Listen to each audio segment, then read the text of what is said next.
जो भ्रष्टाचार का दीमक है, इसको जड़ से उखाड़ देंगे और जो राजनीतिक दल अपने परिवार को आगे बढ़ाने के लिए भ्रष्टाचार युक्त राजनीति कर रहे हैं, उनको एक एक पाई जनता की लौटानी पड़ेगी, जेल की सलाखों के पीछे जाना पड़ेगा। ये एक सोच है, विचारधारा है, जिसके साथ 140 करोड़ भारतीय आज खड़े हैं। वो चाहते हैं ये भ्रष्टाचार का दीमक जड़ से उखाड़ के खत्म कर दिया जाए। आज मीडिया में चिंताजनक खबर आई और ये भारतीय जनता पार्टी का कर्तव्य बनता है कि इस मंच से उसे पुरजोर तरीके से जो भी ताकत हमारी है हम उठाएं और उजागर करें। ये इंडी अलायंस है कि दीमक अलायंस है, भ्रष्टाचारी अलायंस है। और जो तथ्य मैं आपके सामने रखने जा रहा हूं, ये चिंताजनक है। ये आपको भी आश्चर्यचकित कर देंगे। कुछ माह पहले आपको याद होगा, धीरज साहू, ये कांग्रेस के राज्यसभा के सांसद, 352 करोड़ रुपया, वो तस्वीर है, अलमारियों की अलमारियां भरी हुई थी नगद। आईटी ने 352 करोड़ रुपया जब्त किया था। 352 करोड़ रुपया जब्त होता है और इंडी अलायंस, जिसमें कांग्रेस पार्टी प्रमुख है, भ्रष्टाचार की जंदी कहे, क्राइम मास्टर गोगो कहे, सबसे बड़ा वसूली सेंटर कहे, ये नहीं पता है।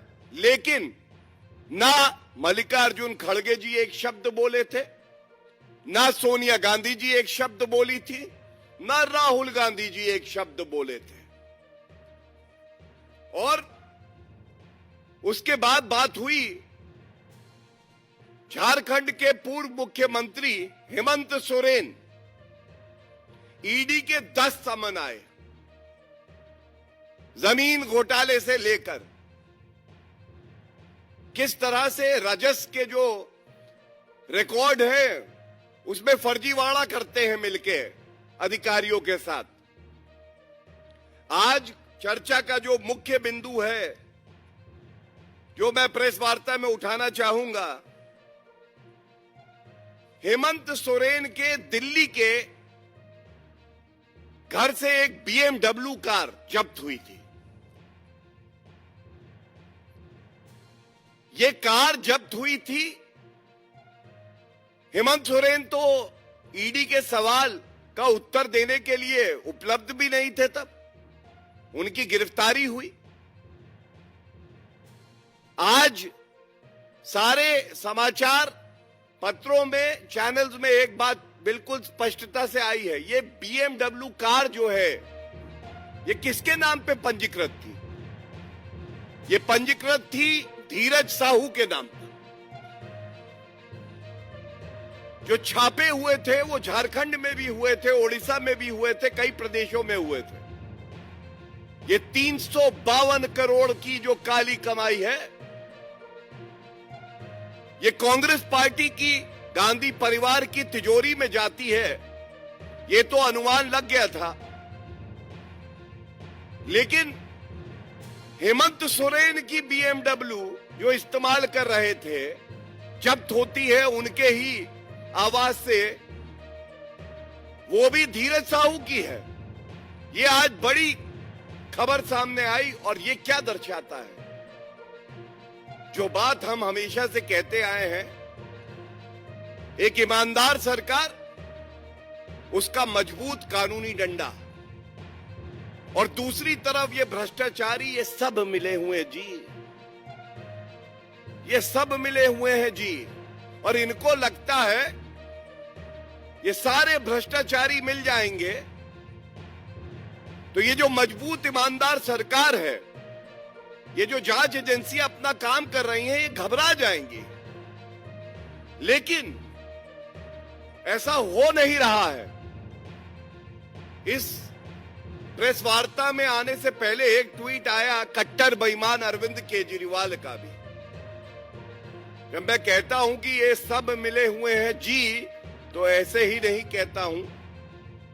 इस ट्वीट में एक पापी भ्रष्टाचारी कट्टर बेईमान अरविंद केजरीवाल दूसरे भ्रष्टाचारी से कैसे सहानुभूति रखता है, वो लिख रहे हैं, इन्होंने हेमंत सोरेन साहब को पकड़कर जेल में डाल दिया। हेमंत सोरेन साहब, इतना प्यार भ्रष्टाचारियों से, इतनी हमदर्दी।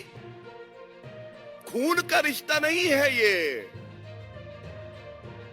ये जो काली कमाई है, ये खून से गाड़ी है, ये रिश्ता वही है। तो कहा जाए ये रिश्ता क्या कहलाता है? काली पापी कमाई का रिश्ता है ये। भ्रष्टाचारी कट्टर बेईमान अरविंद केजरीवाल दौड़ के आए। मेरी तो मजबूरी है हेमंत सोरेन के साथ खड़ा हो जाऊं, क्योंकि भ्रष्टाचार तो मैंने भी किया है। आगे चल के अगर मेरी गिरफ्तारी होती है तो बाकी भ्रष्टाचारी भी इकट्ठे हो जाए। और ये लिखते हैं, हेमंत जी को जेल में डालने के 48 घंटे बाद ये जेएमएम को तोड़ने की कोशिश करते रहे। कल ये ऐसा है, मुझे, विजयन जी, स्टालिन जी को भी जेल में डाल देंगे। अरविंद जी, आपसे जब भी रूबरू होते हैं चैनल्स के माध्यम से, अच्छा लगता है कि तथ्यों पे बात करें, क्योंकि पूरा विश्व जान गया है कि सबसे बड़ा पापी, कट्टर बेईमान, भ्रष्टाचारी कोई है तो वो अरविंद केजरीवाल है।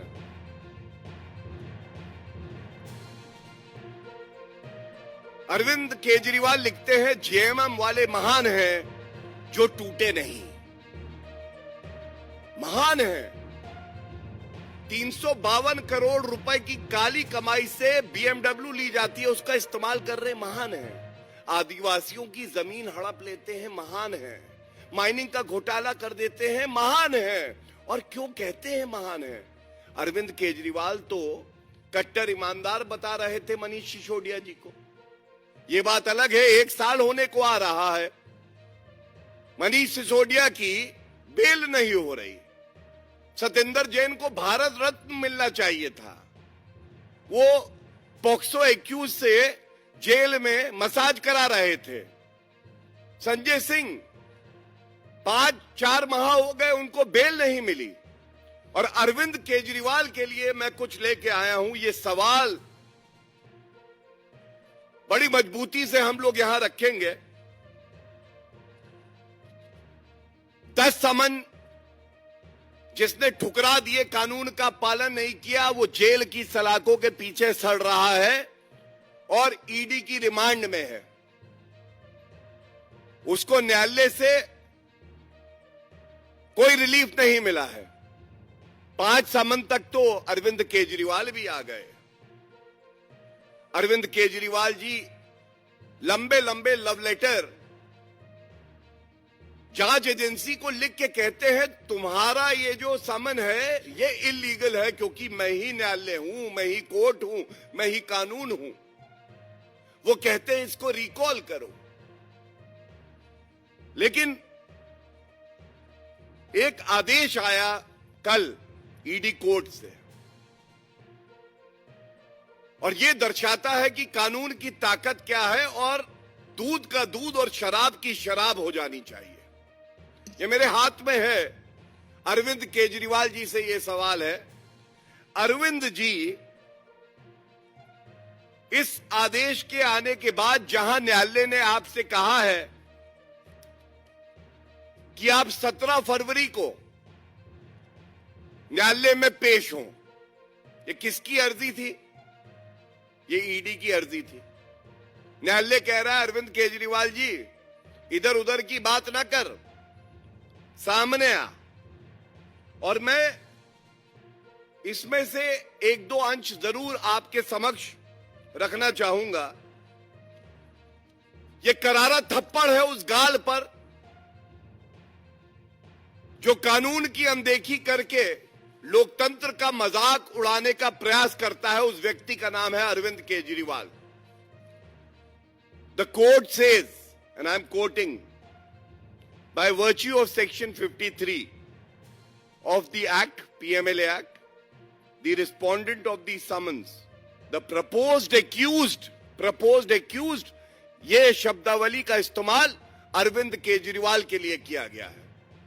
The proposed accused was legally bound to attend in person in pursuance of the same, but purportedly he failed to do so. क्या सारांश आया? संविधान की शपथ ली अरविंद केजरीवाल ने, मैं संविधान की रक्षा करूंगा, पालन करूंगा, कानून का पालन करूंगा। और वो व्यक्ति हमारे देश के कानून की अनदेखी करता है जब उसका कर्तव्य था, ये उसकी जिम्मेदारी थी कि वो ईडी के समक्ष पेश होके सारे मुश्किल सवालों के जवाब दे। भ्रष्टाचार किया है तो उत्तर तो देना पड़ेगा। और इसके साथ एक अहम टिप्पणी और करी गई है जिसमें स्पष्ट लिखा है कि जो दस्तावेज न्यायालय के समक्ष ईडी ने रखे हैं, यह बिल्कुल स्पष्ट हो जाता है कि 174 आईपीसी, किसी पब्लिक सर्वेंट का आदेश का पालन ना करना, यह भी एक ऑफेंस है इंडियन पीनल कोड में। प्रथम दृष्टया आप इसके भी दोषी हैं, यह भी इसमें स्पष्ट लिखा है। और अंत में आदेश दिया है जो मैंने बताया, 17 फरवरी कृपया करके न्यायालय के सामने आए। अब यह दर्शाता है 352 करोड़ धीरज साहू, कांग्रेस पार्टी का भ्रष्टाचार में तो कांग्रेस पार्टी का कोई सामी नहीं है। एक एक पाई जनता की जब तक वसूल नहीं लेते, चूस नहीं लेते, तब तक इनको शांति नहीं पड़ती। लेकिन इनका जो आपसी नेटवर्क है, जो भाईचारा है भ्रष्टाचारियों का, उसको उजागर आपके समक्ष कर रहे हैं। ये 352 करोड़ रुपए तो केवल एक झांकी थी, बाकी तो बहुत कुछ था। ये जो BMW आई, उसमें महंगी गाड़ी है, बताते हैं 1 करोड़ से ऊपर की गाड़ी है, ये इस्तेमाल कर रहे हैं हेमंत सोरेन, दूसरे भ्रष्टाचारी। तो तार जुड़ गया। कांग्रेस की काली कमाई जेएमएम तक आई, जेएमएम हेमंत सोरेन इस्तेमाल करते हैं, उनको बचाने अरविंद केजरीवाल कूद आ जाते हैं। मेरे साहब हेमंत सोरेन कितने पवित्र हैं, उनको परेशान कर रही है ईडी। और अरविंद केजरीवाल का मैंने आपको हाल बताया, जो खुद एक भगोड़े हैं, जो ईडी के समक्ष अपने आप को प्रस्तुत नहीं कर पा रहे, थर-थर कांप रहे हैं। लोग बताते हैं सर्दी में पसीना आ जाता है समन देखते हैं। और सपने में उनके आते हैं मनीष सिसोदिया और संजय सिंह, भाई आप कब आओगे, हम इंतजार कर रहे हैं। 1 साल मनीष सिसोदिया बेल नहीं हुई, संजय सिंह 4 महीने, इंतजार नहीं करेंगे। किंगपिन बाहर है और दूसरे खिलाड़ियों को फंसा दिया। और इसी के साथ बात अगर आई संजय सिंह की, तो एक और आपको बहुत ही महत्वपूर्ण तथ्य बता दूं। कल दिल्ली हाई कोर्ट ने संजय सिंह की बेल एप्लीकेशन रिजेक्ट कर दी। अब आप मुझे बताइए, क्या अरविंद केजरीवाल जी को कहीं किसी ने देखा है? अरविंद केजरीवाल जी ने क्या उत्तर दिया कि किंगपिन है वो शराब घोटाले के, किस नशे में मस्त हैं? जनता पूछ रही है दिल्ली की। 1 साल मनीष सिसोदिया जेल में, संजय सिंह 4 महीने से जेल में। आपको ईडी कह रही है आके प्रश्नों के उत्तर दो, आप थर-थर कांप रहे हैं, जा नहीं रहे। अगर निष्कर्ष निकले इस प्रेस वार्ता का,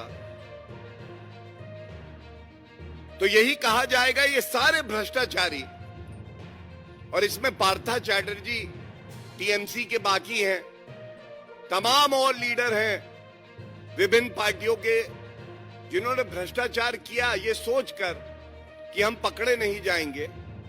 आज जब ED, CBI, police, income tax जांच एजेंसियां अपना काम कर रही हैं और न्यायालय तय कर रहा है कि जो आरोप लगे हैं, जो आरोप पत्र दाखिल हुए हैं, प्रथम दृष्टया वो मजबूत है कि नहीं है, तो हर बार जीत ईमानदारी की हो रही है। जो लोग देश को मजबूत करना चाहते हैं उस विचारधारा की हो रही है। और किसी का अगर मुंह काला है तो वो भ्रष्टाचारियों का मुंह काला है। और ये दुख की बात है कि संवैधानिक पदों पे बैठकर इन्होंने जनता की सेवा, आदिवासियों की सेवा, पिछड़े समाज की सेवा, ये करना अपना लक्ष्य नहीं बनाया। इनका लक्ष्य था आया हूं तो तुम्हारा एक एक रुपया लूट के जाऊंगा। और इसीलिए जब इन पे आज कार्रवाई हो रही है तो देश की जनता, स्वाभिमानी जनता है, उसको हर्ष महसूस हो रहा है कि अब एक ऐसे प्रधानमंत्री के हाथ में देश की कमान है जो किसी भ्रष्टाचारी को बख्शेगा नहीं। और जांच एजेंसियां निडर होकर अपने कर्तव्य का निर्वहन कर रही हैं। धन्यवाद।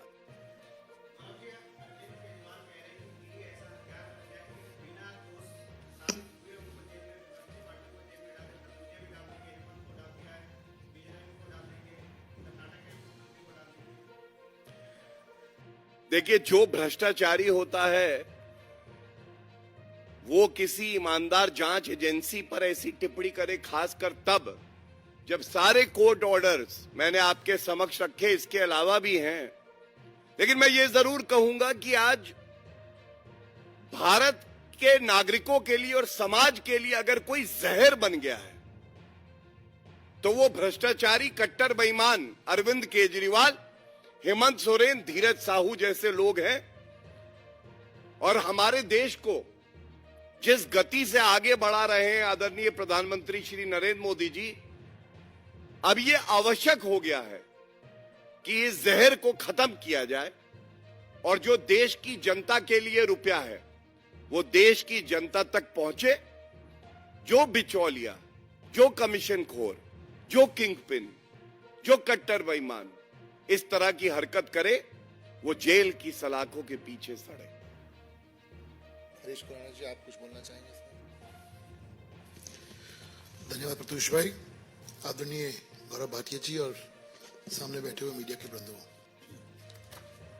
अरविंद केजरीवाल को का एक शुरू से अगर आप पैटर्न देखें तो एक ही पैटर्न है, बेचारा पॉलिटिक्स, अपने आप को वेंडेटा पॉलिटिक्स दिखाने की कोशिश शुरू से रही है। 2015 से जब से शासन में आए हैं सिर्फ और सिर्फ करप्शन करते हैं और बेचारा बनने की कोशिश करते हैं। और अगर जांच एजेंसी या कानून से कुछ उनके ऊपर स्ट्रिक्टनेस हो तो वेंडेटा पॉलिटिक्स करने की कोशिश करते हैं। और ये कोई पहली बार नहीं है। तमाम अगर आप इनके करप्शन के देखिए, लिकर गेट का हो गया, स्नूप गेट का मामला हो गया, दिल्ली जल बोर्ड हो गया, शीश महल इनके खुद का घर का जो हो गया, क्लासरूम का घोटाला हो गया, अभी लेटेस्ट नकली दवाइयों का और नकली टेस्टों का घोटाला हो गया। तमाम ऐसे घोटाले हैं जिसमें कहीं ना कहीं जांच की जो आंच है वो अरविंद केजरीवाल तक जाती है। और निश्चित तौर के ऊपर मास्टरमाइंड जो है वो अरविंद केजरीवाल है।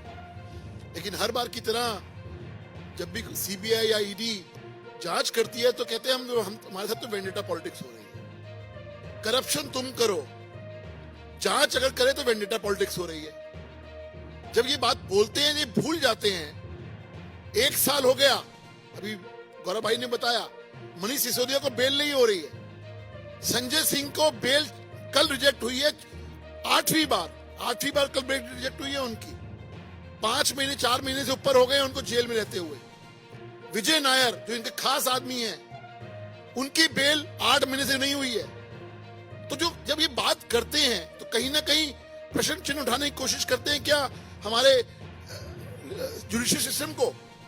तो मेरा कहना सिर्फ इतना ही है कि आपको जांच जो है उसका सामना तो करना पड़ेगा। आज नहीं, जितने मर्जी आप सम्मन इवेट कर लीजिए, बहुत सारे सवालों के जवाब है। क्या अरविंद केजरीवाल को देना नहीं बनता? क्या 300 करोड़ का मनी ट्रेल का जिक्र सुप्रीम कोर्ट ने किया, और जो मास्टरमाइंड है वो अरविंद केजरीवाल, हम सबको पता है। क्या अरविंद केजरीवाल को जवाब देना नहीं बनता? क्या माय बॉय समीर महेंद्रू ने बोला विजय नायर के बारे में, विजय नायर के बारे में बोला गया, तो अरविंद केजरीवाल को जवाब नहीं देना बनता? क्या के अरविंद जो मनीष सिसोदिया के पर्सनल सेक्रेटरी थे, उन्होंने साफ अपने बयान में कहा है कि अरविंद केजरीवाल की मौजूदगी में उनके घर में ड्राफ्ट डॉक्यूमेंट दिया गया जिसमें 5% से 12% कमीशन की गई। तो अरविंद केजरीवाल क्या कानून से ऊपर हो गए क्या जो जवाब नहीं देंगे? इसलिए मेरा मानना यह है, और अरविंद केजरीवाल को एक छोटा सा सजेशन है कि ये वेंडेटा पॉलिटिक्स वाली बातें बंद करिए। 17 तारीख को जो आप लीगल सम्मन करते हैं, इलीगल अगर सम्मन होता तो आज तक आप उसको क्वैश कराने क्यों नहीं गए? सवाल ये भी उठता है। इसलिए 17 तारीख को उम्मीद है कि वो कानून का सम्मान करेंगे और सम्मान के जो उनको मिले हैं वो कानून के सामने हाजिर होंगे। यही मेरा कहना है। बहुत बहुत धन्यवाद।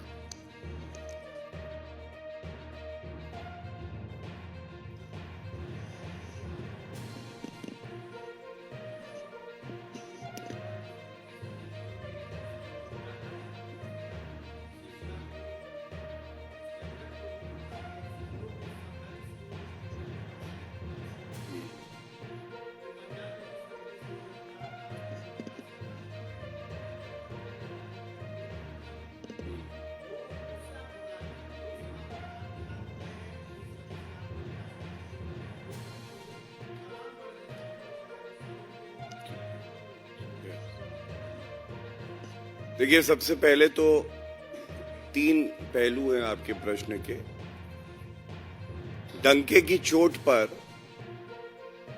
प्रधानमंत्री जी ने संसद के पटल पर, जहां हर आपकी बात, हर शब्द रिकॉर्ड में जाता है, बोला है भारतीय जनता पार्टी की 370 सीटों से ज्यादा आएंगी, एनडीए 400 पार करेगा। ये होता है आत्मविश्वास, क्योंकि 140 करोड़ की जनता नरेंद्र मोदी जी को पुनः तीसरी बार प्रधानमंत्री बनाएगी। तो डरे हुए जो आपने कहा, उसका पहली बात तो ये उत्तर है। दूसरी बात, अरविंद केजरीवाल का शिक्षा मॉडल, ये बात आपने उठाई, तो ये बताना अरविंद केजरीवाल जी को जरूरी है। उनके जो पूर्व के शिक्षा मंत्री थे, जो शराब मंत्री भी थे, वो 1 साल से बेल नहीं पाए हैं, जिसका हमने अभी जिक्र किया। और बच्चों के प्रति ऐसा स्नेह और लगाव है कि दिल्ली के बच्चों को टॉयलेट में पढ़ाने का पूरा इंतजाम कट्टर बेईमान अरविंद केजरीवाल जी ने कर दिया था। क्लासरूम जो थे, टॉयलेट्स को क्लासरूम में गिन दिया, क्योंकि वहां भी घोटाला करना था।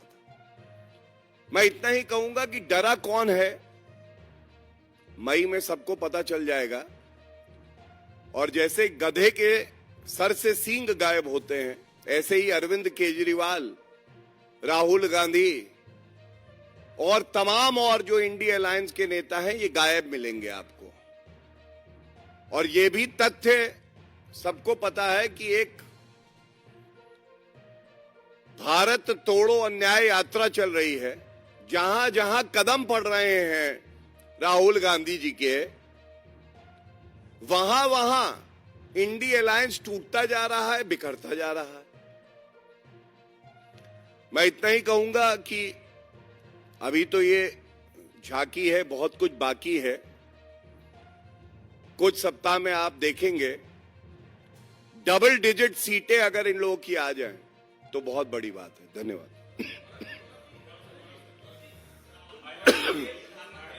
One by one please.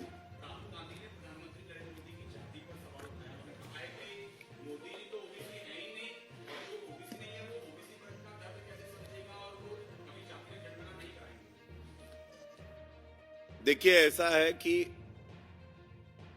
जिन्होंने महात्मा गांधी जी का उपनाम चुरा लिया है,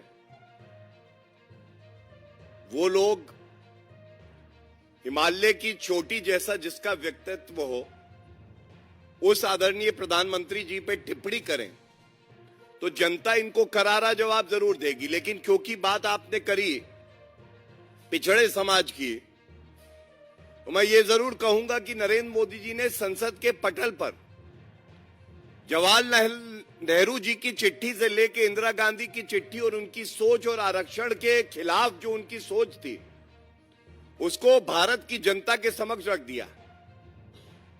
और सबसे ज्यादा कार्य अगर किसी ने किया है ओबीसी समाज के लिए तो वो आदरणीय प्रधानमंत्री श्री नरेंद्र मोदी जी हैं। ओबीसी कमीशन को संवैधानिक दर्जा देना, संविधान में संशोधन करके आदरणीय प्रधानमंत्री नरेंद्र मोदी जी, 28 से ज्यादा ओबीसी मंत्री, किसने भागीदारी सुनिश्चित करी? आदरणीय प्रधानमंत्री श्री नरेंद्र मोदी जी। 100 हमारे ऐसे सांसद हैं जो पिछड़े समाज से आते हैं, ओबीसी वर्ग से आते हैं। ये बड़ी बात है। ये किसकी दूरदर्शिता है, किसकी सोच है? सर्वसमावेशी आदरणीय प्रधानमंत्री श्री नरेंद्र मोदी जी।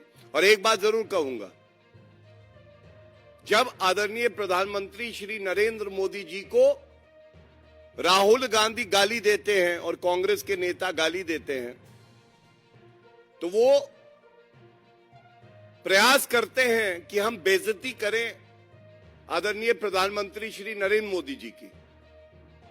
लेकिन वास्तविकता ये है कि वो चोट पहुंचाते हैं हर उस नागरिक को, हर उस व्यक्ति को जो ओबीसी समाज से आता है और जो प्रधानमंत्री श्री नरेंद्र मोदी जी को पिता तुल्य समझता है, आदर्श समझता है। लोकतंत्र में सबसे बड़ी चोट वोट की चोट होती है और इस बार ऐसी चोट लगेगी कि हो सकता है कि भविष्य में ये कहीं के ना रहे।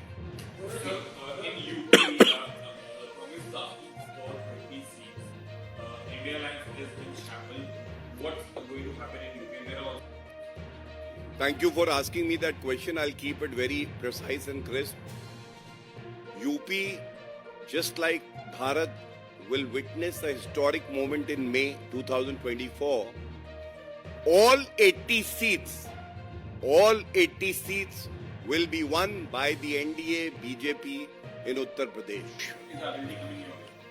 Thank you. एक सवाल ये है कि अखिलेश यादव है, नाम लिया, तो कल योगी ने कल माधव का जिक्र किया था। उन्होंने कहा कि आप लोग कहते हैं कि जिसकी सबसे बड़ी पार्टी आप लोग हैं, तो कौरव बहुत बड़ी संख्या में थे, तो आप लोग किस कौरव से तुलना की? साइकिल गई टूट, जनता गई रूठ, अखिलेश यादव बोले झूठ। और मैं एक बात आपसे बता दूं, आधुनिक राजनीति में हमने देखा है कैसे दुर्योधन आगे बढ़े ये सुनिश्चित कर रही थी गंधारी भी और धृतराष्ट्र भी। जब मैं कहता हूं गंधारी तो आपने देखा एक पार्टी है कांग्रेस पार्टी, और जब मैं कहता हूं धृतराष्ट्र तो किस तरह से जिस पुत्र को आगे बढ़ाया उस कुर्सी को खींच दिया और पिता को ही गिरा दिया। तो ये मैं नहीं कह रहा हूं, कांग्रेस पार्टी के जो प्रदेश अध्यक्ष हैं उन्होंने कहा है, जो अपने पिता का ना हो सका वो और किसी का क्या होगा। धन्यवाद।